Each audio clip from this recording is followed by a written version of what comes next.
All right. Well, thank you all so much for being here. And this is Stern's, I would say, first official conversation about artificial intelligence brought to you by the MBA admissions office. We're really, really excited to have two incredible guests here this evening. The Vice Dean of MBA Programs and the Chief AI Architect. So really what we wanted to do was speak about artificial intelligence because it is at the forefront of everybody's mind in the world of business. And I really think that a lot of students are asking questions about how we are using AI or allowing it to suffuse our curriculum at Stern. And so we thought this would be an excellent opportunity for you to be able to hear from the mouths of those who have decision-making power in this realm. So I'm going to do quick introductions. And then I'm also going to let you know that should you have questions along the way, and I encourage you to ask questions, please put them in the Q&A feature, and I will ask them of our amazing guests once we get to the question and answer portion of this. So without further ado, we have Nate Pettit. He is the Vice Dean for MBA and Graduate Programs and Associate Professor of Management and Organizations. He currently teaches core and elective classes across at Stern's MBA programs and was named Poets and Quant's 40 most outstanding MBA professors under 40. And we also have Conor Grennan, the Chief AI Architect at NYU Stern School of Business. He's built generative AI fluency across the institution. He's also the CEO and founder of AI Mindset, and he has worked with teams across industry, including OpenAI, McKinsey, NASA, Google, Amazon, and PwC, just to name a few.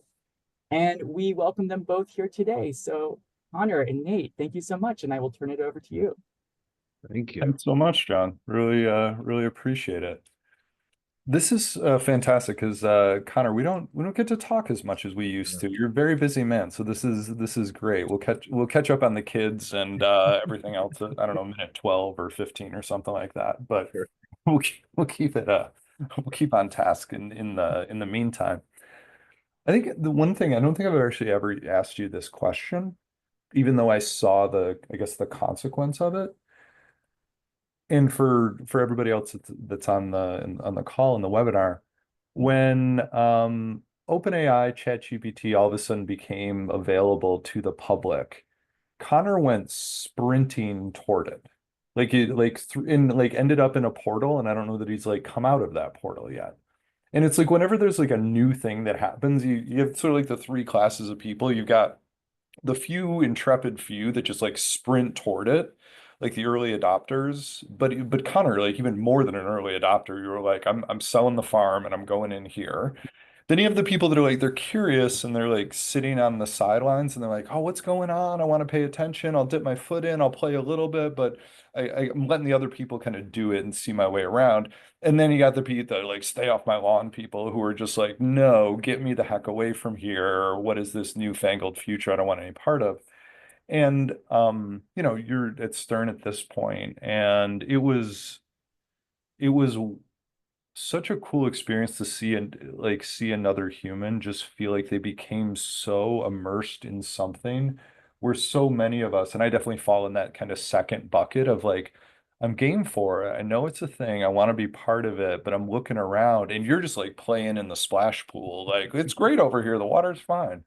Like what about you or what about the tech or whatever led you to just like go? Yeah. No, thanks. And great to see you, Nate. Like I haven't seen you in a little while. Nate and I have worked together a ton over the years, obviously. So and thank you all for joining, everybody who joined in here. Yeah. So by the way, April 1st, it's my 11-year anniversary today back at Stern. I got my MBA from Stern back 2008 to 2010. And then joined as dean of students for about a decade, and now spent whatever a year or something like that. And in this role as chief AI architect, and it's such a good question because I'll bet a lot of you sort of like fall into one of these three buckets, but I'm sure a bunch of you out there are like, yeah, no, I just can't get enough of this kind of thing, right? And so for me, I remember the moment exactly almost, because first of all, we should know is that I'm non-tech. Like I don't have a tech background. Like my background is in like this stuff that we do, right, Nate? Like sort of like helping to kind of like run an MBA program. But one of the really cool things about NYU Stern, I always think, and this is not me trying to sell NYU Stern, I sound like that right away, but if you know me, you know like how passionate I am. Obviously, I kind of like bleed violet. Uh, is that the people are just so intellectually curious. And Nate, like one of the reasons that you're always fun to talk to, and we always, we sort of just jam out on just random things, is that you can kind of talk to anybody about anything, and that's what's really fun. And so I knew that this would be a phenomenal place for it. But that moment for me was a really weird one where my wife, who's at McKinsey, and was like, "Hey, have you seen this new thing, ChatGPT?" I'm like, "No, what is it?" And I kind of like opened it up, and I was like, "Well, this is weird, but what do you do with it?" And she's just like, "Just ask it something." I'm like, "Well, what are you supposed to ask it?" As I'm sure that everybody's had that moment. And for me, she was just like she knew that I'd eventually get into it. She was like, just play around with it. And I didn't know what that meant. But, like again, sort of like a lot of folks at Stern, I think, Nate, and I'd count you as sort of chief among these people, and some of our other people, JP Eggers and others, are just like super intellectually curious people, for better or for worse, right? It can be a super annoying trait, I know. But I ended up going down this deep rabbit hole. And again, remember, I have no technical background whatsoever. Deep rabbit hole for about 3 hours, and just being like, what is this thing? And I kept trying to test the bounds of its knowledge. I was just asking it random things and saying like, well, tell me about this and teach me about this, and like explain this string theory until I really get it. I was just testing it, and I couldn't find the boundary of it. And also it talked completely like a human. These are a lot of things we kind of take for granted now. But the weird thing to me was that I was like, at least in my mind, I was like, holy cow, this is going to change everything about everything. And my instinct, and this is the kind of intersection that we live at NYU Stern, which is it's education about business. Do you know what I mean? Like, it's not education for education's sake, and it's not business for business sake. It's really getting to come into this laboratory and really thinking about and kind of be able to take a breath, which we almost never have, right, Nate? And like the MBA program, sort of, especially the Langone program, this is not a world where people get to take a breath. Like you're just like going, going, going. But every once in a while, like when you come and you get to be a student at a place like Stern or something like that, it's amazing. You get to actually take a breath and be like, well, what do I think is actually going to happen? And this was my moment where I'm like, okay, this is going to change absolutely everything about everything, because first of all, you don't need any technical background. It's a language that has learned to talk like me rather than me learning something else. And third, it knows about every field and every industry and everything else.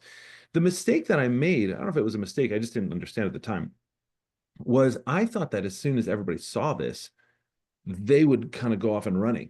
And the biggest and strangest thing I've seen in the last 2 years now is that didn't happen. And that sort of like led me down this new path of like, well, why is that? And that sort of like has led me to kind of like work with a lot of really cool organizations and things like that. But yeah, for me, there was that huge aha moment based on nothing other than like, what is this thing? Mhm. Amazing. I love that where you mentioned that the one mistake I made, or maybe the one thing that wasn't obvious, Yeah. was that, well, if it's exciting to me, and I Right. like all the regular TV shows, like I love Kitchen Impossible, like I like Terry and the Hendersons, like, and so did everybody else. And so of course if I'm excited about this, of course everybody else is. But for you, whatever, there wasn't that, like, I don't know, tripwire of like, but I don't know, like, am I gonna break it? Like, am I gonna like upset it? Whatever. You're just like, let's go, baby. Which is to all of you out there, is it sounds nice in the abstract, like, but when you actually see a person go after it that way, it's actually a very cool kind of an inspired thing, to see somebody kind of really, really go all in.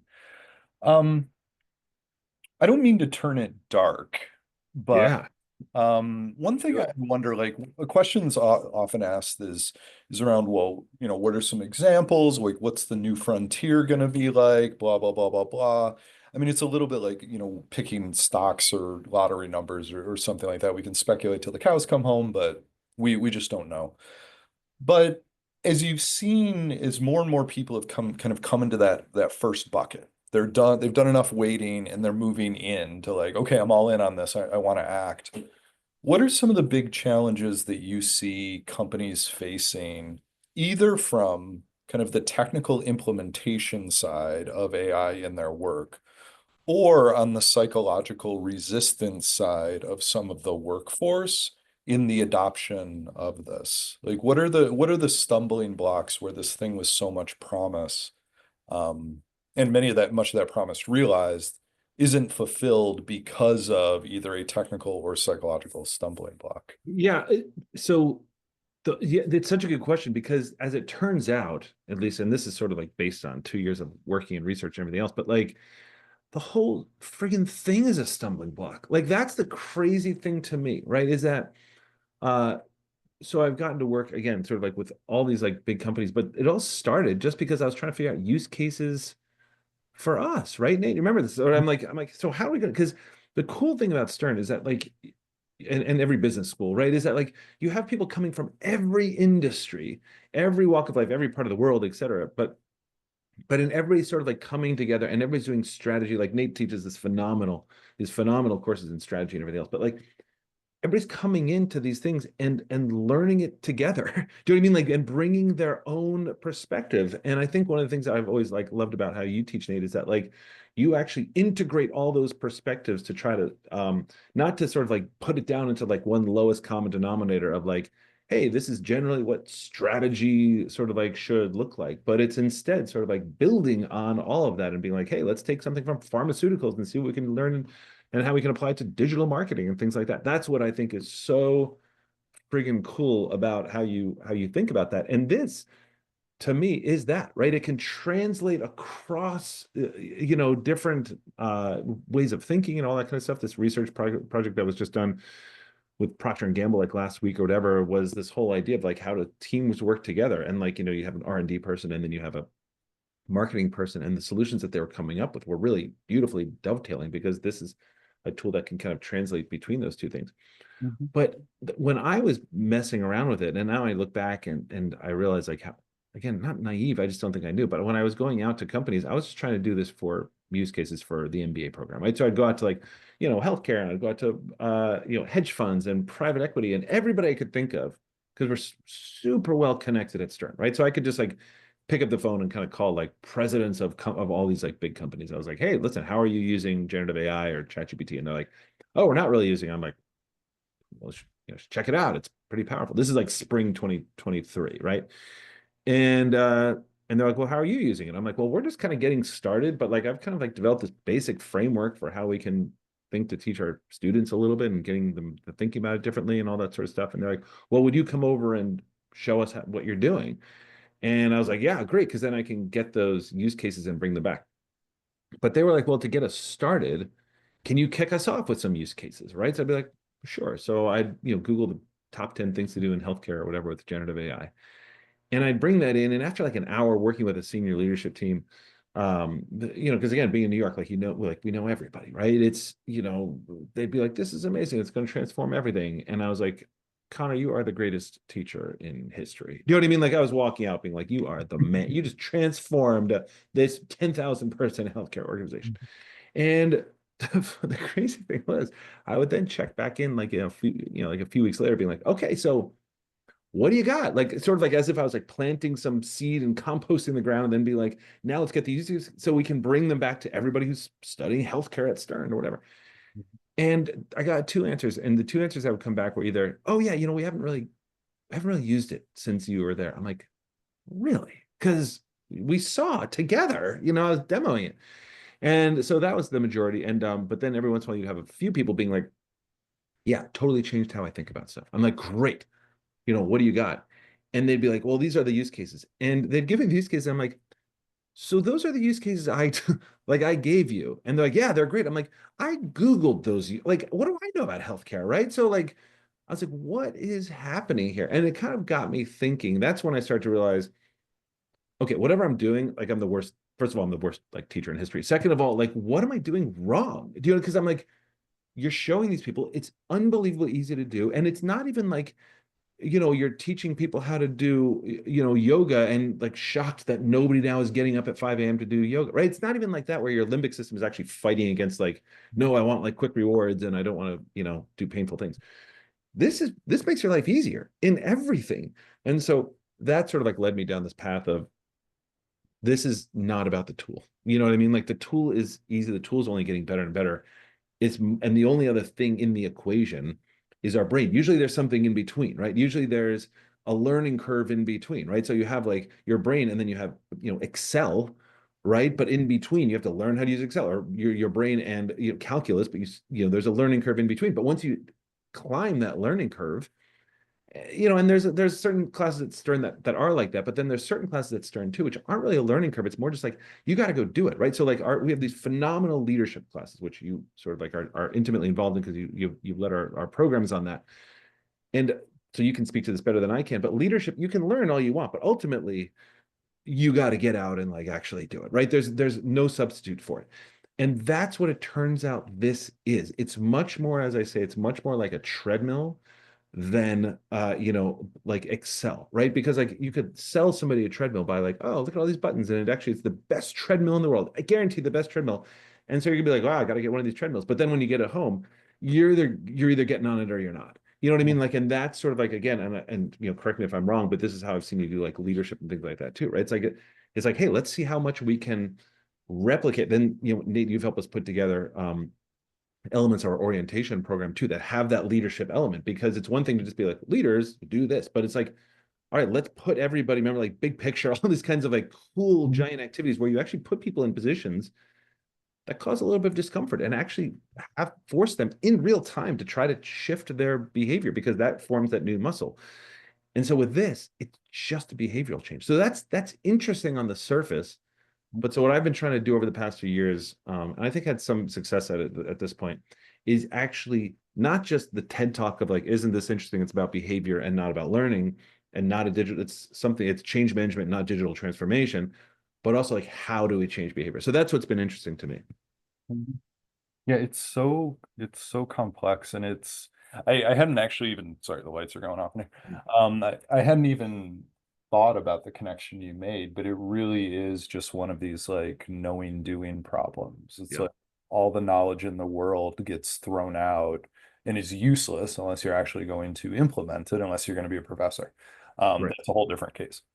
But the idea there is like, it's like no one's ever been in a crisis and like, all right, I need to like conjure up theory. Like what you conjure in those moments is that muscle memory of having done. It's the behavior. That's the way that you end up learning. And we know that a lot about that from adult learning with these action reflection cycles that way. So it's really interesting that so much of it comes yet again back down to the how do you change behavior? How do you change mindset? Even with something that we think like is such a disruptive technology like this. I wonder if, and maybe this is just for my own edification, because I thought it really illuminating was, I remember one of the times you were talking about this early on, you gave this example of like, this isn't a light bulb, this is electricity, or Mhm. something like that. Yeah. And I think that encapsulated this idea. Like I can think about the mechanics of a light bulb. Like I can think about, I mean, I don't really know how they work, let's be honest. But I think I could probably learn how a light bulb actually works. And is it certain discrete uses, and I know what to do with it. But if you're just like, hey, look, you have electricity. I don't even actually even really know where to start fully, because electricity is like this abstraction. Like I'm used to dealing with like concrete things in the world, like addition and a desk and the color green, right? Like I'm not used to this like world of like abstraction, unmolded clay. Maybe the clay isn't even clay. Maybe the clay is water. And like it's so hard to wrap your arms around. And I think this is part of like the educational system in partially in the US is we tend not to focus as much on kind of the creative just go, and it's like here's a set of rote skills, and maybe that leads to our underutilization of it. I don't know. But it very, very, very much resonates. So Mhm. I wanted to ask also, and to everyone here, I mean, we have the great fortune of having Connor in our orbit as a like thinker on this, and we go to him, we're like, we need help here, deploy this, or how should we think about this? So in some sorts, we still are in a way like outsourcing our AI. But at least we have someone who's a leader who's kind of like game for it. But I was hoping you could talk a little, and I can fill in some of this as well. Mhm. The way that we think about infusing AI into Stern, And also, if you were to say 5 years in the future, 3 years in the future, if you could like wave your magic wand and say, in what ways should we be incorporating AI into education, maybe like across the board? I know it's like a big question. You could focus just business school wise. Um, Yeah. and maybe as I'm even asking that question, I'm thinking to myself, like the question shouldn't even be like incorporating. The question is like, it's so infused, you're not even thinking about it. It's not like anyone's thinking like, I'm going to use the internet today. Like you just Right. use it every day. You're not thinking like, oh, I should use the internet, right? And maybe AI becomes that. I don't know. Yeah, and I like the ambiguity of it, right? Like so okay, so first of all, yeah, going back to sort of like the light bulb and the electricity, this took me a really long time to figure out, like, why wasn't the way we were teaching this working? Why isn't the way that when Microsoft sells Copilot licenses, why doesn't it really work, right? I mean, like I talked to tons and tons of companies who sort of like start a pilot, but then it doesn't go anywhere. And I think just again, our brains just have trouble with it. So like there's all these paradigms that we can think about, but one of them is kind of as you were talking about, like if you went back in time and gave people a light bulb, they would know exactly what to do with that because it would be replacing another technology directly. Like you used to be able to light things with candles or whatever, and now you have something more powerful, right? It's just you know what to do. Your brain knows exactly what that's replacing. But if you went back to your point and tried to give people electricity if they didn't know, and they said, "How do you use it?" you know, try to answer that question, because the answer is it depends. Like, what do you need to do? And that's the thing about AI that I'm so fascinated by is that it really is an augmentation tool rather than an automation tool. I think one of the first questions we get often is like, well, what's this going to automate? And I'm like, well, not much, right? So what we do is like we work across the school, like we work with like our entire administration, all that sort of stuff. Like our idea is to kind of like really get people fluent because it really is like a language. But I love that you're sort of like exploring even in the question, like, is this going to be like, 3 to 5 years? Like we don't think about like AI. It's just like in the same way we don't really think about the internet. It's just kind of there. I think so, but I think there's going to be a remnant of it. I mean, back in 2023, I thought we were 6 months away from that moment, where everybody would just start using it, and that was it, and everybody would sort of see this. But one of the distinctions I draw around this is uh we've been using AI, like we're probably using AI in like 5 different ways right now, right? I mean, like, but it's invisible, you know what I mean? Like, and what generative AI essentially does is it kind of like rips the user interface off AI, which is actually complicating, right? Because your brain prefers patterns to things. So if it just says like, hey, this is a spell check thing, you're like, great, I know exactly what I'm supposed to do with it, as opposed to, hey, use this for anything, and people be like, well, like what's like anything, like what are you supposed to do with that, so an electricity, all it does is augment what we do, right? It's just like we can sit here, right? Sort of a chilly day in New York. This morning was kind of chilly, like, so you probably need like warmth in your apartment, whatever. And like right now we're using electricity like this, and like AI is doing this, and like, but we could have probably like just, been in person and like lit ourselves with candles and all that sort of stuff, and everybody on the call could have been there in person. So we could have pulled this off, but Mhm. electricity is allowing us to do it just in a much faster, higher quality way. Obviously, that kind of like brings it to the masses.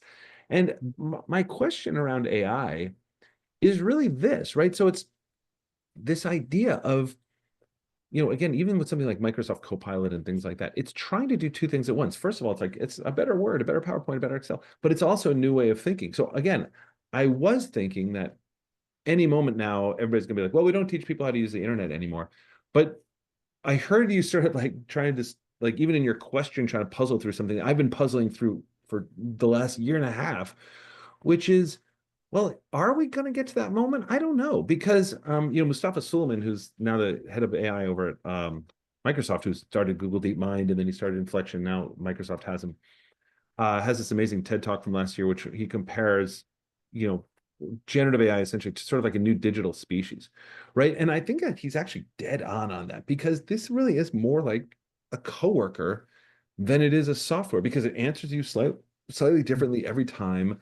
Um, and even when we think of like what we call agents, like AI agents, right? Like people think like, oh, well, this is just going to automate this process. I'm like, not really. I mean, there's a lot of software that automates. I mean, like a mail sorter, automates things and saves a lot of people. And there's a lot of things like that Mhm. automate. But AI is different. Generative AI, especially like large language models, is different. I mean, you can't automate anything. Like you have to do quality control on things. And I think it's so when you think about the next 3 to 5 years, I think we're going to be turning into more managers and quality controllers of things. Like when people sort of say like, oh, well, it's going to do your job for you. I'm like, I hope not, because if you put, we have a lot of phenomenal marketers, right, at Stern, teaching marketing and coming out doing marketing. And if you put me up against one of our like phenomenal marketing professors or something like that, like, and you'd say, hey, Connor, take 20 minutes and create a new, shoe brand or something like that. Like I could create something like that would be, I think, awesome, right? I mean, all the copy, the thought, like the rollout, like the images in like 20 minutes, right? And I would hold it up like, holy cow, AI is phenomenal. Look what I just did just on my own without the help of anybody. But then if you took a marketer and gave them that same task and gave them the same tool, their product would blow me out of the water, right? Clearly, right? Because they understand what good marketing actually looks like. And they would look at mine and be like, that's trash. And like so they would understand like where to steer it and what quality looked like. And like I actually, you sort of like, well, now segment and do A/B testing and like stuff that I wouldn't have any idea even like what it meant. And it reminds me that, some of our early amazing moments were all like, oh, we had it write poetry. And this is a moment where we're like, this is amazing. Well, it turns out my dad happens to be sort of like a pretty well-known poet, like in Ireland, right? And I was showing him this and he's like, that's garbage. You know that, right? I'm like, well, I didn't know it, but like not many people are poets. So I think that one of the really crazy things about this is that, at least in the, let's call it, I don't know what we want to call short term, but let's just call it kind of like on the 3-year time horizon, it's going to automate more and more, but augment more and more to the point where it feels like automation. Do you know what I mean? Like it almost like feels like there's a lot of things we do in our life that feel like automation, like driving to the grocery store almost like feels like automation, but you still have to make sure the car doesn't crash and all that sort of stuff. So I say all that to say, I still think we're going to need these skills. I thought that after 6 months, I'd be like, well, I'm going to train people on this for 6 months, and then I'm just going to kind of go back to my old life. But I think it's way bigger than that. I think that we are talking about integrating a new kind of teammate into our world.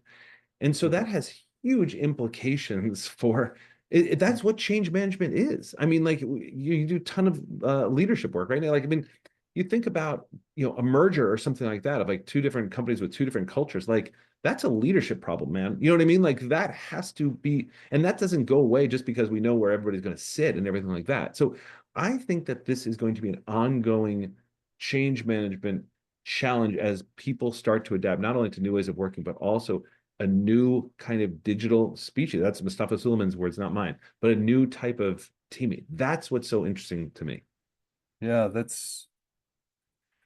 it's fascinating to me. It's like there's still this like uniquely human quality around taste, I Yeah. guess. Sort of the idea of like it's amazing at crappy first drafts and it can actually rock out some like pretty decent first Yeah. drafts. But there's this notion of taste and discernment that is still it's like ephemeral quality that's hard to Oh, get to, but it may be distinctly human or we're just infusing it that way. I don't know.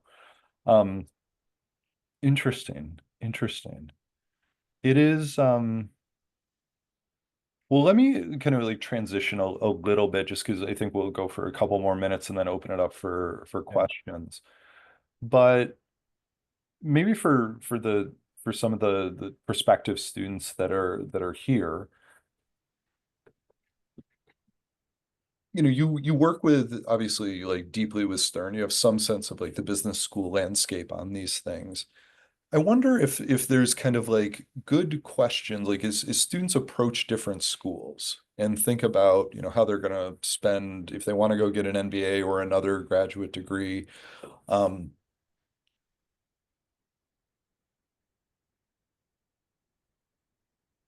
are there things that you would suggest they be looking toward or at, or questions they're asking of these business schools with regards to an orientation on AI?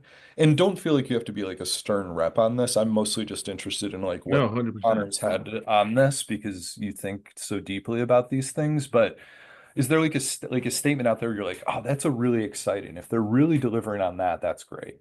Or this other thing is just total abstract garbage. I don't know what that even means. Yeah, no, I think so. I mean, look, business schools are clearly thinking about this. I mean, this study that I quote a lot, that came out last week was, done by HBS and Wharton and Procter and Gamble. I mean, there's great work being done out there by professors. Here's where I kind of like our approach to it. And again, this is our own bias. Like clearly everybody's going to be different, but like, because you see schools that were, and by the way, like we're super good friends with all these people in these other schools. But I think sometimes there's just a lot of money thrown at it. And to the sort of thing like, oh, we're going to like roll out, ChatGPT to all our students and things like that. And that's expensive. Like if you know how OpenAI works, and it's just crazy expensive, and like just because it's done at scale. And then it's sort of like, and what I hear from OpenAI and the other companies that I absolutely love are like, the first thing they say is like, okay, so tell us your use cases and what are some student use cases and all that sort of stuff. But for that same reason that we were talking about, like why, like, kind of introducing electricity to people that never knew it before, you wouldn't start with use cases. I think just starting that way, I just don't think it works. Believe me, I used to do it that way, and I just found that it doesn't work. And why is that? It doesn't work because you can give people sort of like, again, everybody's going to sort of take it to the lowest common denominator and like use the light bulb because they're like, well, I can't think of anything else, like, and so you have to sort of like start with not AI, but start with what drives value, whether it's in education or in your company or something like this. This is what I tell companies all the time. I'm like, forget AI exists. Just forget it exists. Like, what do you do? Like, what drives value for you? Like, again, keep your mind off AI because, again, otherwise it's like waking up in the morning and deciding what you're going to do with electricity that day. It doesn't make any sense. Yeah. So instead, I think that the way that we should be thinking about it, and the way that we try to think about it at Stern anyway, is not just rolling it out to everybody and saying, hey, we're going to use it and all that kind of stuff, but really how professors individually are like, this is my class. Like, how are we going to teach this class knowing that this technology is out there? Because it can't just be, remember when we had to get on Zoom after COVID and like, there was, obviously some professors are just like, well, I'm just going to do the same thing. But then other professors are like, wait a minute, like this opens up like a whole new way of teaching. That's what I think we're trying to think about with AI. I think we're trying to think not about like the values and what drives value and all that kind of stuff are the same. Nothing's changed. Like the way that we interact, the way that we collaborate, all that kind of stuff, nothing has changed. All this has done is given us a new sort of like way of doing the same stuff. And I think too often the emphasis is on, well, what does AI do and what can it do? Who cares? Who cares what it can do? Like all that matters is whether you are driving value for your organization and whether you are kind of getting the best education you can get. So I think that our approach is really rooted in this idea of when you come into this school, it's like, well, what are you trying to achieve? Do you know what I mean? And now let's talk about like how AI can sort of like speed that up, or like how are you like working in teams? Okay, let's see how AI can augment how you're working in teams and how you're collaborating better and how you're planning and prioritizing better and how you're advocating and influencing better and how you can tell like a five elements of work kind of thing, but like how you do these things augmented by this thing, not just because again, my theory is like you could put a treadmill in every house in America, you're not going to cure heart disease, right? It's not about the tool, it's really about our behavioral shift. And so that's how I like to think about it, and I think that that's how we're approaching it at Stern, which I think is a little different from a lot of other places, but that's just our own approach. Yeah. Well, I'm actually very glad to hear you say that. I was recently, or for most of the last year, I've been working very hard trying to update our core curriculum for a lot of different reasons, like updating it on what content is taught, importantly, the way that it's taught. Yep. Like we used to live in this world where it's like if you needed to learn something, you had to either go to class or go to the library, right? It was like 20 years ago. That's the way things were. And 10 years ago, like you could look online, but they didn't have all the same tools today. Now, like you can find an expert talking incredibly eloquently about virtually any topic you want, and you can ask ChatGPT or whatever other thing about everything that this person is saying, and you don't need to be in class for that. So I'm starting to ask this question of like, what even justifies people's physical co-location in class? Long way of saying we're doing all these things to try to update our full-time MBA core. And just 2 weeks ago, I said to some of the core curriculum faculty, I was like, I, I want you to use AI. Like when you're doing this, like we want to think about AI, but I want you to be cool about it. And they're like, what are you talking about? And I said, like, I want you to be cool about it, meaning don't be like, hey, week 2, AI, like, look, we're using AI. It's like, just be chill. Like, introduce it in ways that make sense for what you're talking about and use it as a tool to teach and learn and experience the content. And don't sit there with like a flag being like, we're doing AI.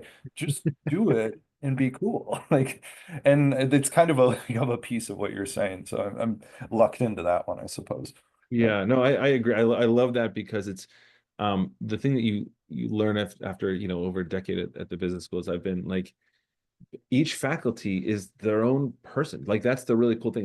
There's not like one, thing that we teach to or something like that. Like, you walk into every class and you're really getting the perspective of that person and all your classmates and everything else. But AI has to augment that in the same way, right? It's not just like one flat way that everybody's going to do it. And on day 3, we all have to sort of like be using AI. It's supposed to augment that stuff that's already valuable, whether it's like accounting or strategy or leadership or operations or whatever it is. yeah, great. Well, Connor, I always learn stuff from you. It's always like just like an infusion of energy, like which is nice. I should get like a pep talk from you before I see my kids every night. It's Yeah. like go in with a positive You're attitude, gonna go in with a crush it. positive They're attitude. cooking you family dinner. Sit Absolutely. around. I'm gonna Happy thing, crush bad this. thing. It's gonna be unbelievable. Absolutely, absolutely. So I think we're at a point with this where it would be um we will open it up to questions. John, I don't know. I have not been paying attention in the chat. I've been mesmerized by Connor, but if there's like themes that have come up or anything that you want to sort of distill down that Connor could answer, I can answer. And I want to be clear to everyone here, like, yes, this whole thing is the trappings of this are around AI, but I'm happy to answer general questions Yeah. about the Stern's MBA program. Connor's an alum of the program. He was dean of students for many years. So, to the extent that we can answer other questions, we're happy to do so. Awesome. Thank you all so much. I mean, this was really, really wonderful and incredibly insightful. We have a lot of amazing questions, and they're varied. I will do my best to try to lump them into themes. I think the simplest one, and one that is popping up a lot, is: are we considering having any sort of artificial intelligence specialization? Hmm. So it's certainly not lost on us. Um, I will say to Connor's point, I think having a AI specialization would be actually to minimize the notion of AI.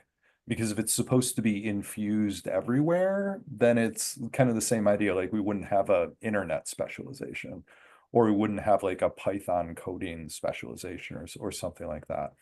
That said, before I double down on that too much, I could imagine a world in which we have a collection of classes of people who both know more of the technical side of AI. We have we have a uniquely expert group of computer scientists in our technology operations and statistics group who are really at the forefront of some of these things, especially around like machine learning and deep learning and all of that. So stuff far above my head.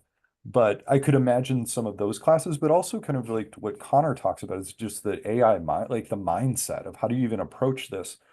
And because in some ways that's like it's like you talk about like what is the easy problem and the hard problem of Right. consciousness if you like study like philosophy and mindfulness at all, it's like that in some ways is like the hard problem of AI is really the mindset side of it because that's the more like, I think in some ways the more abstract terrain. So Yeah. Well, yeah. Just to add on to that too, and yeah, I was blown away. I hadn't really dived into, our faculty, on sort of the computer science side before. It just wasn't really my world before this all popped up. But then I did.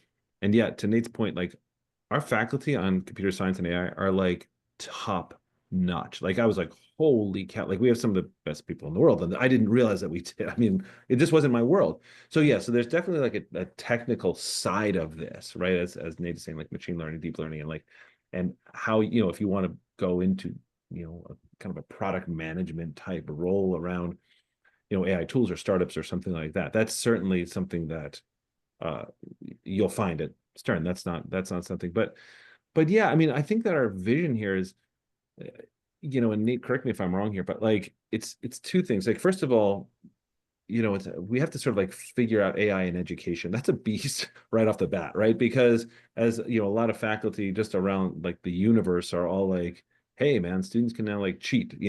Now in the MBA program, that's not really a thing. Like if you come and you like cheat, like that's on you. Like you're an idiot. You know what I mean? Like you're like paying all this money to like learn something you cheat. So we don't really have to deal with that in the same sort of like way that, you know, high school might or something like that. So, but much more interestingly, and especially for people who are, you know, already in the workforce and sort of like bringing lessons back to the workforce is how do you actually get other people to use, like, how do you apply AI in your job? But also, this is a green field. And there's very few companies, people ask all the time, like, which companies are doing this well? I'm like, almost none, almost none. And that's not only because it's so hard, like how, you know, it's sort of like changing the behavior of an entire organization. It's just hard. But it's also kind of coming out of here and being equipped to how do you use AI in teams? How do you use it naturally? How do you get others to use it? The holy grail for me has always been not just whether I can sort of like talk to somebody and sort of like use our process that we use here at Stern to sort of like upskill folks, but can that person then go to do it with somebody else, right? Because somebody could like learn you know, some tricks on Excel and then go teach it to somebody else, or you could learn like a, you know, card game and go teach it to somebody else, because it's, again, it's a pretty standard learning curve. But if I was to say like, you know, hey, like there's just very few things that you can say, hey, this is this new mindset. You have to think about it differently and then have that person go. Because usually the people who do it well are just like, I don't know why I use it all the time. I just use it all the time. Why are you using it all the time? Like there's nothing to learn here. Why wouldn't you just, why are you still doing it that? Why are you still writing your own stuff? Or why are you brainstorming with this? So I think to Nate's point, like this is something that outside the technical side should just be infused as a new mindset of like, you now have this incredible coworker with you at all times, but it's, again, it's like how we talk. I mean, we have all these courses on like, you know, how you work in teams, highly productive teams, leadership, all that sort of stuff. This is just, I think, I don't know, Nate, if it's an evolution of that, because it's so flat that it doesn't feel like it's going. Do you know what I mean? Like, I don't know how you think about that. Yeah. Yeah. I mean, it's like anything else. It's a hard, well, not like anything. It's unlike anything else that we're Right. used to. So it's a hard thing to place and locate. And so I could be convinced of making a specialization if there was a way in which there were clear technical bounds around it. I'd be skeptical of creating a generalized specialization in it because I think that undermines the power of what it is and is slightly like a slight misrepresentation. But I But don't. certainly it infused, but that is not. So in a way, we're sort of, I think what we're saying here is like we do like boot camps and things like that for like Excel and you know, it's because you're going to need Excel for a bunch of classes. So it almost feels like that. You say that, Nate, where it's like it's almost something that we could sort of use to infuse in all your classes and then a new way of thinking.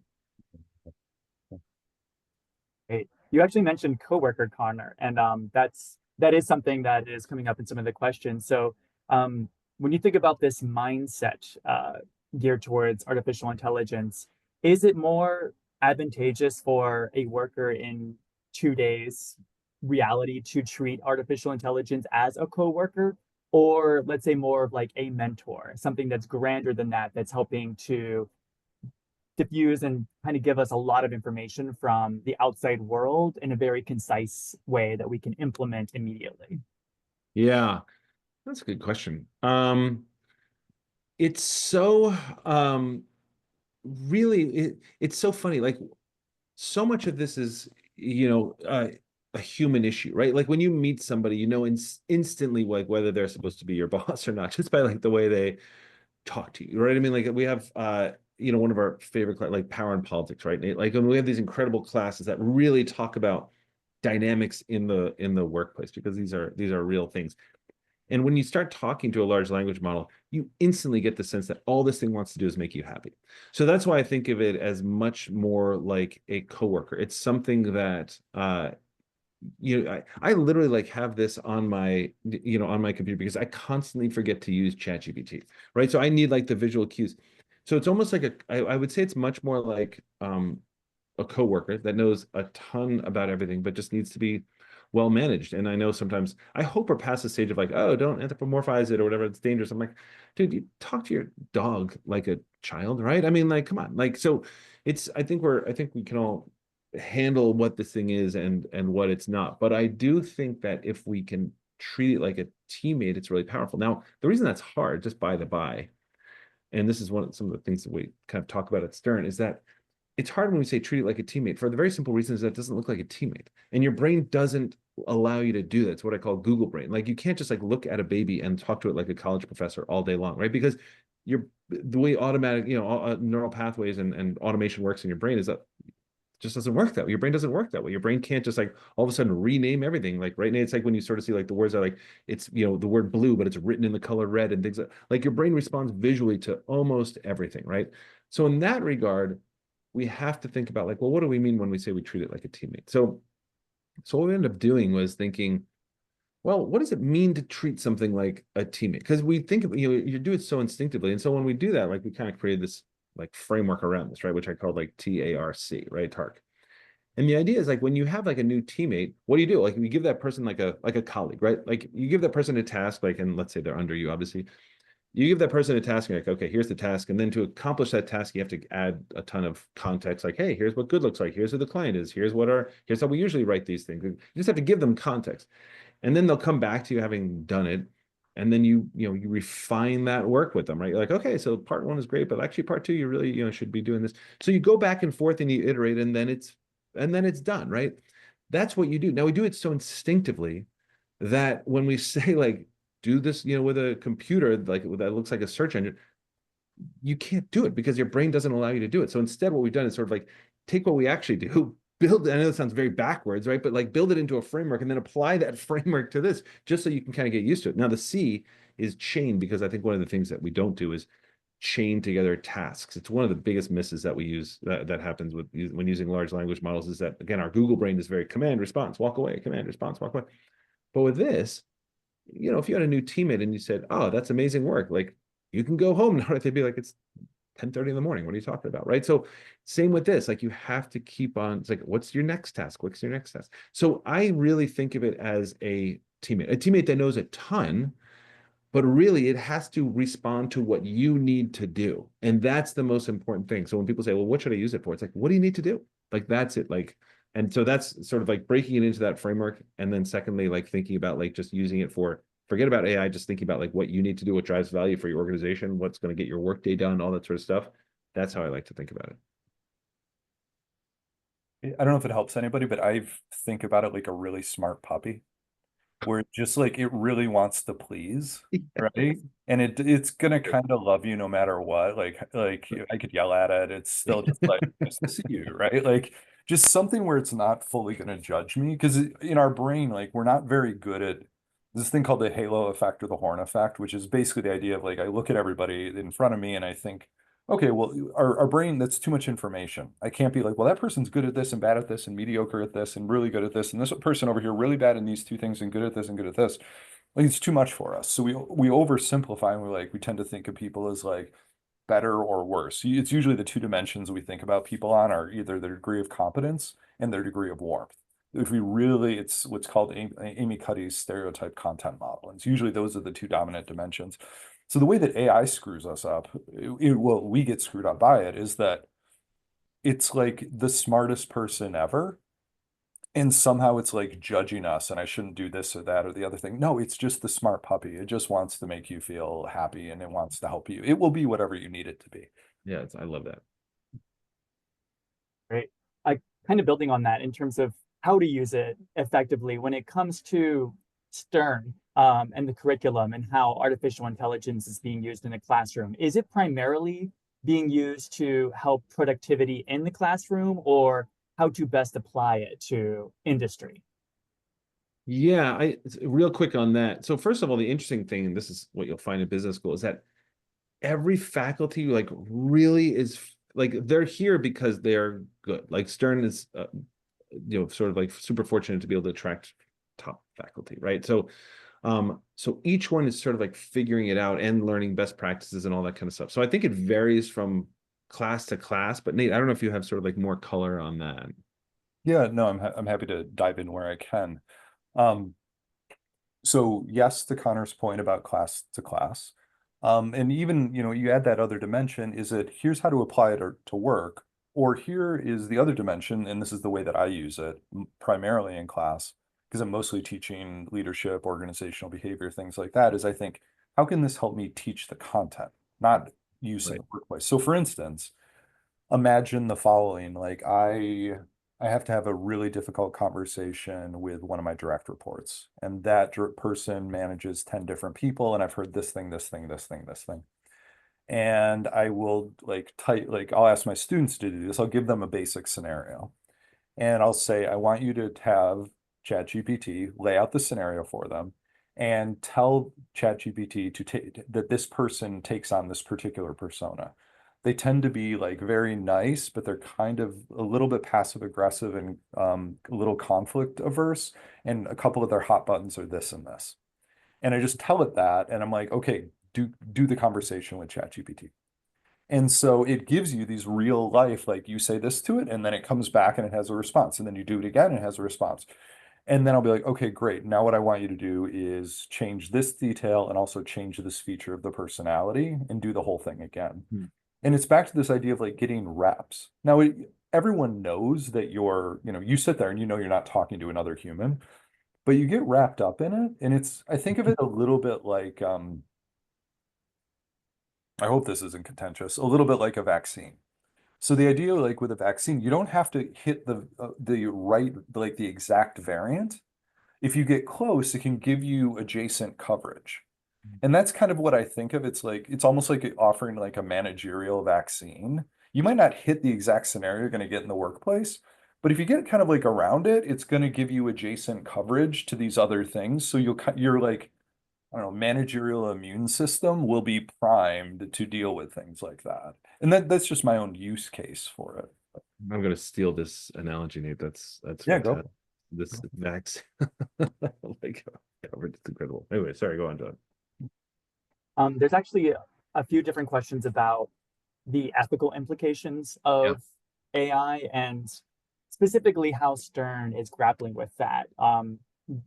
Are there plans to implement AI ethics courses, or are we having those substantive conversations about how this is an amazing tool, but also this can be a dangerous tool as well? Well, 100, like, yeah, I can jump in on that. Yeah, for sure. Look, I don't think I'm saying anything controversial here or it's going to blow anybody's minds. Like when people come to NYU, it's probably going to be a different kind of school than if you were at certain other schools, right? I mean, like there is a slightly more like, hey, how are we like harming the planet here at NYU as opposed to sort of like potentially some other schools around the country. So yeah, that came up a bunch. Like, I'll tell you that when I was about to sort of like do this whole thing for the administration and all that sort of stuff, I was getting a bunch of questions from people being like, hey man, like these are from administrators being like, hey, like this is like killing the planet. Like, what are we gonna do about like this is gonna like, the electricity like that's gonna use, like it's gonna just destroy the planet. And what about labor? Like I love that these are the questions that are coming up, because like I'm a huge optimist and all that sort of stuff. So I can tell you my optimistic point of view. And I don't think it's outside the bounds of reality at all.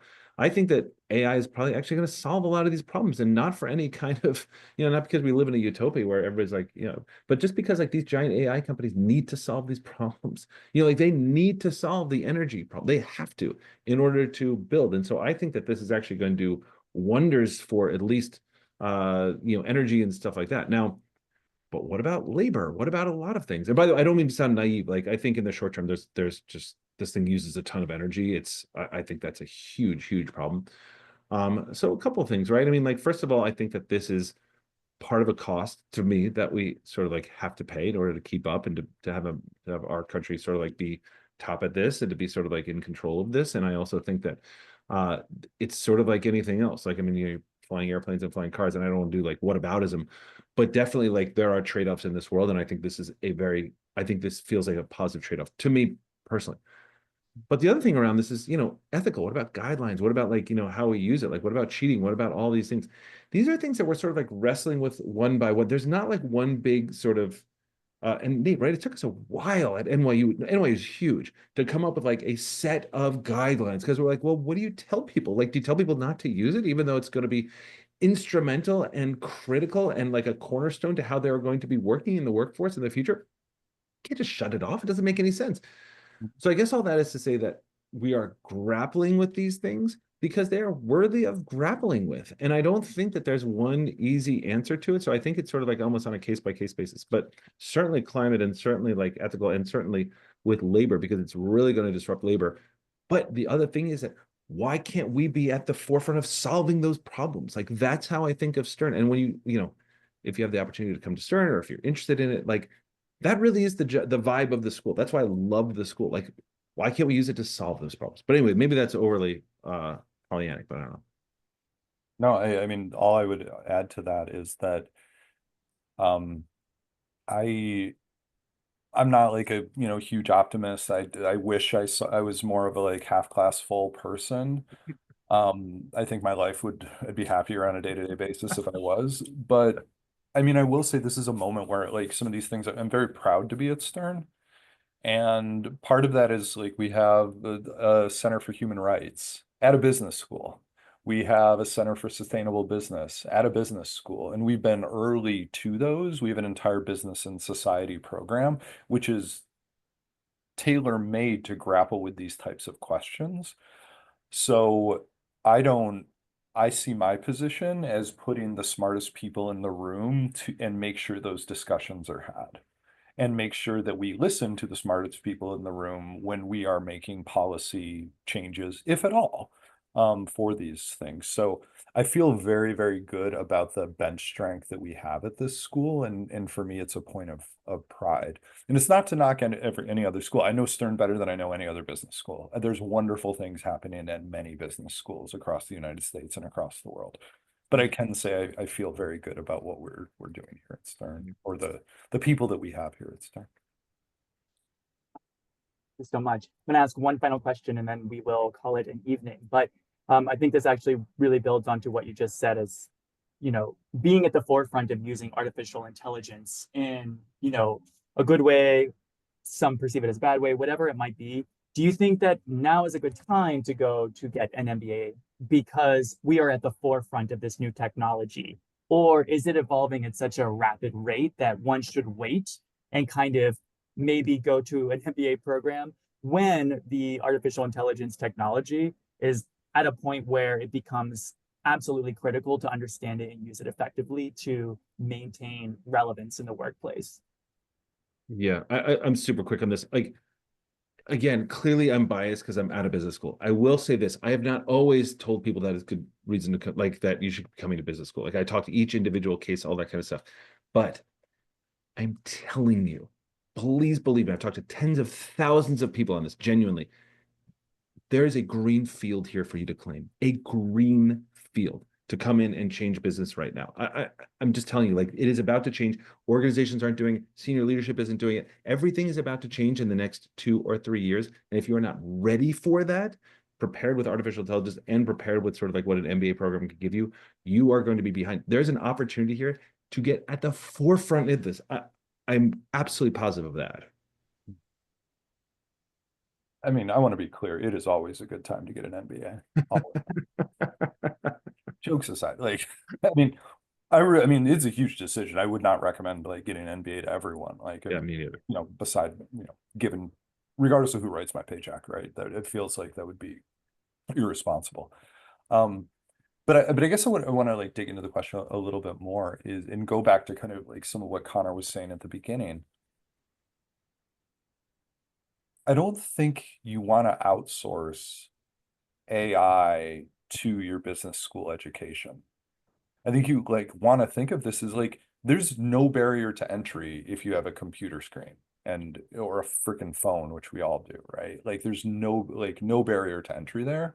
So I don't know that you want to like outsource it to like in business school. Now, that said, I would be surprised if we don't look at this set of 2 to 5 years as an interesting inflection point, and maybe not a terrible time to be around some of the kind of cutting edge thinkers on this.